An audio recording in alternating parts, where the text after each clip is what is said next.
Hi guys, thanks for tuning into this episode of the Nick Egan Times. We have an awesome guest. We have Bianca Wulwick, who's a fellow podcaster who launched her own podcast, Please Don't Kick Me Out, food obsessed digital marketer, University of Colorado, in 2010 with a double bachelor in arts in journalism and communications, and was once in a viral video with Demi Lovato, who was her driver. Welcome, Bianca, and thanks for coming on the show. Thank you for having me. It is nice to be here. I appreciate it. Awesome. How's it all going over there? Well, right before we hit record, I was telling you that we're in my neck of the woods. You're a day ahead of me. I'm in the United States. We just had the inauguration, so no more of that. We're happy about that here in America, so it's going well. Exciting.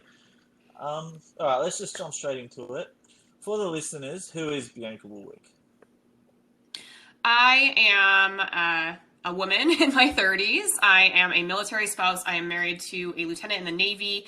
I live in San Diego, California. I think I might have just mentioned that. I'm a dog mom, and I love talking to people. I have the gift of gab. And so you mentioned that I was in a video with Demi Lovato. I just kind of have that personality where casting directors or whatever, they usually pick me. Most recently, I was on the Drew Barrymore show. So, yeah, I don't know. I'm kind of a goofball. And you worked as a assistant on production on the Gordon Ramsay show. How was that? It was bizarre. I mean, I got the job through a Tinder match. My friend JC, who's still my friend to this day, and I was just in charge of blocking his trailers and making sure no one in this tiny mountain town would come and bug him. And he gave me a hug at one point. It was weird, but he was a really nice guy. I was in the back. I had to do dishes and stuff. When you do PA work, you kind of have to do whatever they tell you to do. It was my first and only time doing it, but it was really interesting experience. Interesting. All right, take us back. Tell me about your family first. I am one of two. My sister is 4 years older than me. My parents are high school sweethearts. They've been married since the 70s. I think they're celebrating 45 years this year, I want to say. Their whole goal was you meet the person you're meant to be with, you move on, you start your own family, but don't have kids because, we want them, have them because you want them. My husband and I are dog people, and we're not, going to have children. My husband and I met 4 years ago. We've been married for 4 years in October. We were married by an Elvis in Vegas because that was my dream wedding. And my in-laws live about 2 hours north of me. I'm in San Diego, close to Mexico border. And my husband's family is about 2 hours north, right outside Anaheim, in near Disneyland. And so yeah, I'm pretty close with them, and yeah, that's kind of my family life. Tell me about the Elvis. I find that interesting because I've seen it on the movies and stuff. What's the actual process of it? What is it actually like in real life? It's wild. Okay, so if you're military, which my husband, he wore his whites, and they give you a service. So we chose a drive-through wedding because I'd seen it when I was 15 on the Travel Channel, and I was like, that's wild, so funny, I want to do that. My parents always told me to elope, so I did. And so I had this idea of the pink Cadillac, Elvis, Elvis in the jumpsuit kind of thing. I didn't get Elvis in the jumpsuit. I got cocaine 70s Elvis, and his show pants were unclipped. He rolls on up. He's late to the wedding, by the way. I don't think he knew he was performing. He rolls on up with this little speaker, and he just mumbles the whole time. We had vows. He ignored the vows. He started singing the song Teddy Bear, which I didn't know those lyrics or know the song. And he kept giving us the mic and being and he'd be it's Teddy Bear. Just say it, And they make you get in the car, and the car's just been sitting out there, and it's Vegas. It's a desert, so it's dusty. And it was wild. I mean, it was really bizarre, but we laughed the whole time. It was over and done in 10 minutes. And my husband and I were just celebrating with friends and family on the anniversary of our first date. So we were already married. We'd gotten married months before so that I could get on his page too and be part of his orders and stuff. So. Sure, that's interesting. And what did you do? You have a honeymoon or anything after? You go out in Vegas? What was that like? I want to say maybe that was February of 2018. My parents were like, hey, we have this money. Like, you need to go on this honeymoon. Like, you have to take a trip somewhere. My husband, he couldn't get it approved. We wanted to go to Iceland, but instead we went to Hawaii. And so we could, because, international travel or domestic travel's no big deal, but going out of the country, my husband had clearance problems, right? So he was like, he couldn't get it approved based on the time and the work he was doing. So we went to Hawaii, and we were there like right between tropical storms. So we were there for a week. I want to say like just over a week. And I say that it's probably my husband's ploy to pick Hawaii orders because he's been stationed there before. But yeah, we will move there in July of this year. But we went to Hawaii, and it was awesome. It was a great trip. Where else have you traveled in the States? I've been to a lot of the States. I've been to both Disney parks. Most recently, the most recent place I traveled was, I finally went to New York City because I have the Peloton bike, which is pretty huge out here. And I was able to go ride in the studio, pre-pandemic. That was, September of 2019, which is like the last trip I took. We're 4 hours drive from Vegas, and it's a 1 hour flight. So I've been to Vegas a lot. And, I've traveled a lot. I've traveled to Europe and stuff, but I mean, travel kind of slowed down as I became an adult, and then it became, on my bill. So I want to travel more. And I'm excited to get to live in Hawaii for 3 years and do some inter-island travel, which would be nice. Yeah, that'll be good. You're a proud dog owner of a Cavalier King Charles Spaniel named Bourdain? Yeah. How's that? He's named after Anthony Bourdain, which my husband and I always thought would be a really great name for a dog, the name Bourdain. My husband wanted a Corgi, and Corgis don't have the qualities that he wanted. Corgis are great, but they're not as affectionate as the kind of dog he wanted. I had a rescue when we started dating. We had to put him down, unfortunately, last year. And Cavaliers have always been my dream dog, so I said, okay, well, you're deploying, so I get what dog I want, and so Bourdain just happened to be. So he is 9 months old now, and when he's not cute, he's kind of a menace, but, I mean, that's puppies for you, so. Awesome. All right, let's go back to let's talk about your career. So talk to me about how you graduated from, obviously, Northern Colorado in 2010, and how it's all transpired to where you are now. Yeah, I went to that college. I picked that college specifically because it was a liberal arts college focused. Also, I didn't want to retake my ACTs. I don't standardize test well. Found out later in life it's because I've had undiagnosed ADHD. Thanks, Mom and Dad. So I had a harder time in school, but I was always super creative. I wanted to be a graphic artist, which is why I chose that school. I took one semester of it. Was like, this is horrible. I don't like it. I'm not that creative, but I really enjoyed. I was a radio DJ because the radio station was across the street from my dorm. So I was a radio DJ all through college, and I graduated. I didn't like being home, so I would do summer school, and I just kept stacking my credits. And so I graduated a semester early. I should have graduated in 2011, but I graduated in December of 2010. I just celebrated 10 years since graduating, which to me feels like a long time ago now that I think about it. But I specialized in communications. I saw that broadcast couldn't be really lucrative at the time. A lot of conglomerates and iHeartMedia in the United States were basically just zapping up these radio stations, and the career path was pretty bleak. I'd have to be in some small town in Colorado, and you don't make it to be like on a morning show. You have to like work your way up and work some really weird hours, some really weird jobs. So my sister was in advertising. I thought, well, I'll give it a go.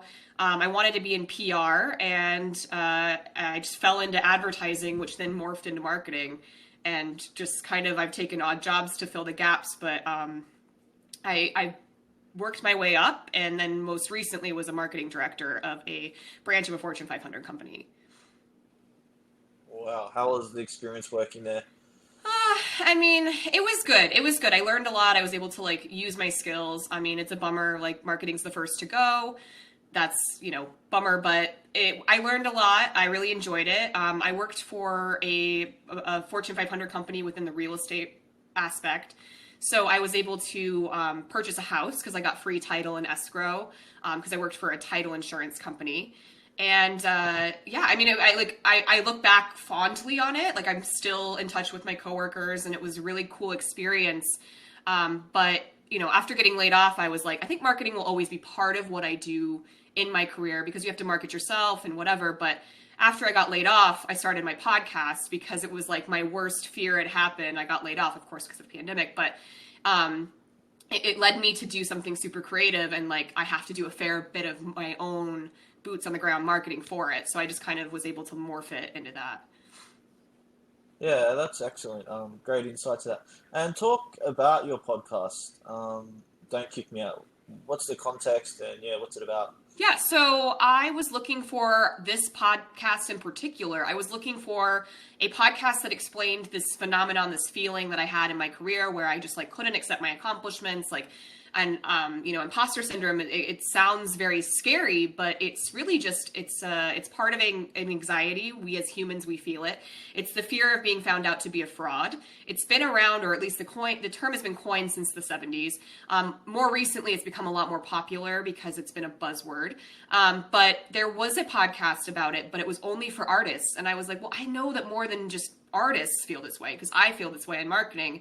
My friend feels this way as a nurse. My friend feels this way as, you know, an actor. Like I know that there's a lot of stories. And so I just started, I begged my friends at first. I was like, please, like, will you be on my podcast? And now it's cool because it's grown and it's grown and it's grown. And like the response of it has been really powerful because I've had people in their 50s being like, hey, like I feel this feeling and now I have a name for it. And like, this has helped me. So the podcast explores the idea of imposter syndrome. It defines it in all of these ways from my different guests, but then we talk about the idea of success and like where you're at in life. So it can kind of like help people relate and understand that it's totally okay to like not have it all figured out. Like that's totally fine. Yeah, excellent. Great insights. Tell me about obviously the next step in what you're doing in the future. So, what is this going to be your main focus, or? I mean, yeah, I say to people that I'll keep doing this as long as people want to interview. And as soon as they don't want to interview anymore, then we're done with it. But as far as what's next for my career and me, you know, my husband and I, you know, we're moving to Hawaii. So I don't know what the job market's going to look like for me on the island. And I don't really, I kind of have this hopeful place of privilege to be able to kind of figure out what I want to do next. I have a strong tie to the military. I really believe in helping out my community. That's really important to me. So, you know, there's jobs and opportunities for that on the island. So I'm not really sure what I'm going to do next. But as far as podcasting goes, and people are still listening and people still want to interview, I'll keep doing it. And what inspires you? I think that creativity and being authentic, like those are the things that inspire me. And I think we're pushing for such a more authentic world, authentic society we live in. We're really pushing those, you know, norms. We're making sure that, you know, everyone has a seat at the table and inclusivity. So for me, like change and hope and all of that, that inspires me to always just be a good person and just do my best. Amazing. I'm not getting too political, but where do you see generally the United States position in the future? Obviously, as you mentioned pre-record, you're mentioning that obviously the changes happen. Where do you see your country going into the future? Well, Nick, I think we are right now. We're embarrassing. Like I have to be honest. Like I mean, we have been for quite a long time the laughing stock. I mean, we had a president that was just ultimately horrible. And now we have a new one in office. And it's not to say that the next person's going to be able to undo, you know, all of the wrongdoings, but we have hope for the first time as Americans in a long time.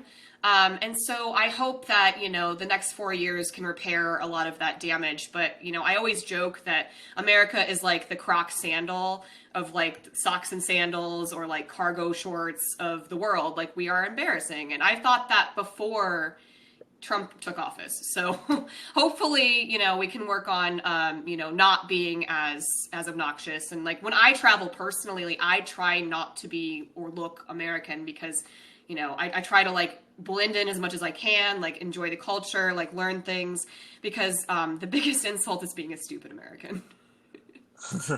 Okay, fair enough. And you're a mad Denver Broncos fan. Talk to me about the NFL and your passion for that. I like sports in terms of the snacks provided. I do love the Broncos. I've gone to 3 games in my lifetime. They're very expensive because the Broncos won the Super Bowl twice. But I used to live 1 train ride away. My husband is a Chargers fan, and so that's a rivalry. And so I've been to 2, actually every Broncos game I've been to of the 3 was Broncos-Chargers. But I'm from Denver.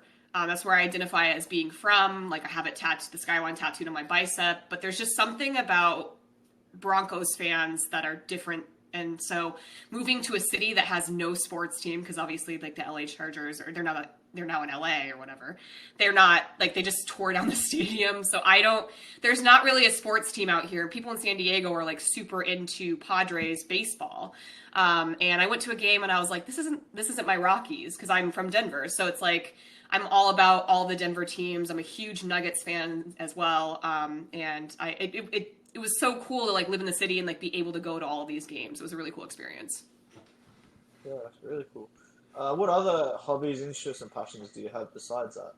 I am super crafty. Like I do different craft projects. I just got one of these Cricut machines, which is like basically it cuts out like shapes and stuff, so you can use it to cut vinyl, and then you can make like all sorts of stuff with it. So that's like something I've been recently more interested in. Super huge into RuPaul's Drag Race. Like when you say sports, I almost said like, well, my sport is RuPaul's Drag Race. But I have a bunch of different other hobbies. Like on Sundays, I play drag bingo every Sunday with a drag queen named Charlie Hides. And I have friends and we're like obsessed with doing that. But as far as like hobbies, I also have a Nintendo Switch. I play a lot of Animal Crossing. And I'm really into music. Amazing. Yeah, thank you for coming on to my podcast. I do appreciate it. Yeah, I wish you all the best in the future, and I hope your podcast gets more subscribers and followers, and you get 1 million downloads. I hope so too, and I would love to have you as a guest as well, Nick. It was a pleasure meeting you. Thank you, and to your audience, hope you enjoyed it. Thank you. Take care. All right.